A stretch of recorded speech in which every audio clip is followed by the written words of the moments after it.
आज काही दिवसानंतर खूप दिवसानंतर म्हणजे 20 दिवसानंतर मी आज रोजचा नित्यक्रम स्वच्छता अभियान यासाठी निघलो आहे आणि सायकलने निघला होता. जानाळा रोड मी लागलो आहे आणि अशा पद्धतीने आपण रोजची 2 तास रोजची स्वच्छता अभियान आणि खूप थंडी आहे त्याच्यामुळे सगळं पॅक करून निघावं लागतं आणि खूप मजा येते. आज मी एकटाच निघालो आणि कंटिन्यू काम आपलं आता रोज चालू राहील.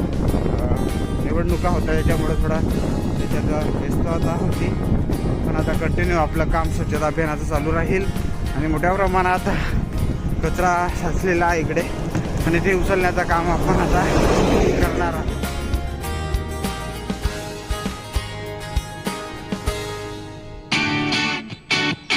आता चंद्रपूर रस्त्यालगत आहे आणि मोठ्या प्रमाणात इकडे आपल्याला प्लास्टिक कचरा दिसत आहे आणि हे उचलण्याचं काम आपण आता करणार आहे. म्हणजे जाणारे जे जनसामान्य रस्त्यानं आहेत ते मोठ्या प्रमाणात असा कचरा टाकून ठेवतात.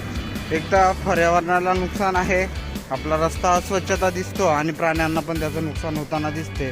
आपण पाण्याच्या बाटल्या पितो, रस्त्याच्या कडेला टाकतो, पण कुठेतरी आपण डस्टबिनमध्ये टाकलं पाहिजे. म्हणजे एवढं शासन आपल्याला सांगत असतं की स्वच्छ भारत राहिलं पाहिजे, महाराष्ट्र राहिला पाहिजे. वाघ पाण्यासाठी ताडोबाच्या आपण जंगलात या जंगलात येतो, पण तर जंगल पण स्वच्छ राहिलं पाहिजे. अशा मोठ्या प्रमाणात आपण बाटला फेकत असताना असा असंख्य कचरा, जे प्लास्टिकच्या बाटला असेल, खर्याची पॅकेट असतील, पेपरचे पॅकेट असतील, तसं आपण असंख्य असा कचरा आपण इथे टाकून ठेवतो आणि त्याचं आपण कुठं पालन करत नाही. हे पण आपण केलं पाहिजे आणि थोडाफार का होईना आपण कचरा साफ केला तर हा देश नक्की एक दिवस स्वच्छ आणि सुंदर राहीलच. तर आता आपण स्वच्छता आता याच्यात आपण इथला सगळा हा कचरा उचलू, जेणेकरून कुठून कुठं आपला हातभार लागेल या रस्त्यासाठी. आता आपण दारूच्या बाटला पण टाकत असतो, हे बघा दारूच्या बाटल पण आपण जमा करून ठेवू आणि हा सगळं आपण जमा करत असतो आणि अशा पद्धतीने हा सगळा कचरा उचलण्याचं काम आपण करतो. प्लास्टिक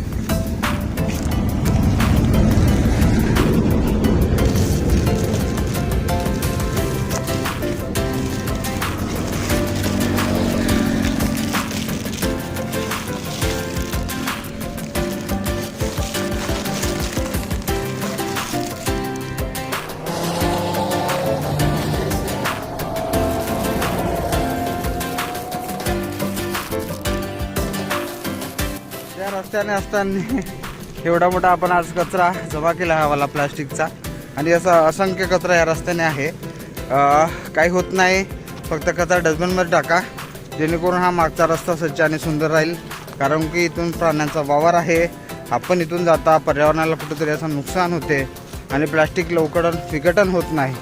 रोजचा 2 किलो कचरा आणि 2 तास असा संकल्प आम्ही केला आहे. आज मी एकटाच आलो आणि थंडी मोठ्या प्रमाणात आहे, तर बाकी स्वच्छता मित्र झोपून असतील, पण आपलं काम नित्यनेमानं आपण करायचं आणि आजपासून सुरुवात झाली त्याची आणि असं काम आपलं रोजचं चालू राहणार आहे. आपण याच्यात सहभागी होऊ शकता आणि ते स्वच्छ भारत सुंदर भारत आपला मूल शहर करण्यासाठी मदत करू शकता. सोनीच्या फाट्यावर बसलो आहे आणि कचरा थोडाफार म्हणजे 1 ते 2 किलो कचरा आपण रोज उचलण्याचा जो संकल्प केला आहे, एवढा मोठ्या प्रमाणात कचरा रस्त्याच्या कडेला पडलेला आहे आणि आपली इथं आपल्यासोबत आपली सायकल असते आता आणि थोडा निवांत होऊन अजून मग समोरचा प्रवास म्हणजे परिसरातला आजच मोठ्या प्रमाणात रस्त्याच्या कडेला कचऱ्याचं ते स्वच्छता अभियान आपण ठेवणार आहोत. रविवार आणि बुधवार, आज बुधवार जो आहे तो सोमनाथचा आहे, तो सोमनाथची स्वच्छता चांगली आहे.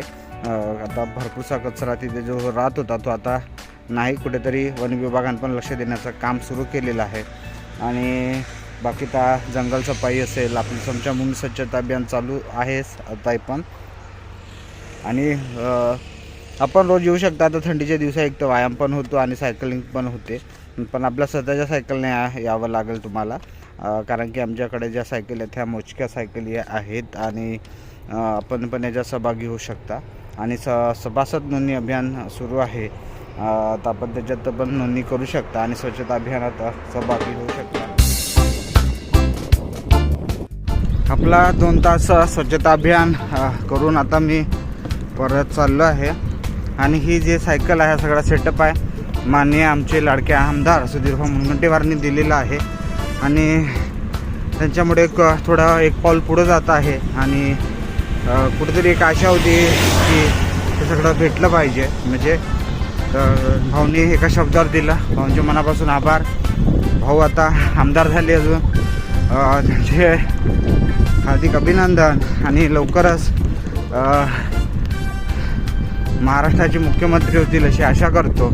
आणि स्वच्छता अभियानात आपल्याला खूप सारे प्रश्न भाऊसमोर मांडायचे आहेत. आणि प्रत्येक गाव शहर स्वच्छ झाला पाहिजे यासाठी सातत्याने मी प्रयत्न करणार आहे. आणि लवकरच मूल तालुका 49 ग्रामपंचायत आपण फिरणार आहोत. आणि 110 गाव त्याचा सहभाग आहे.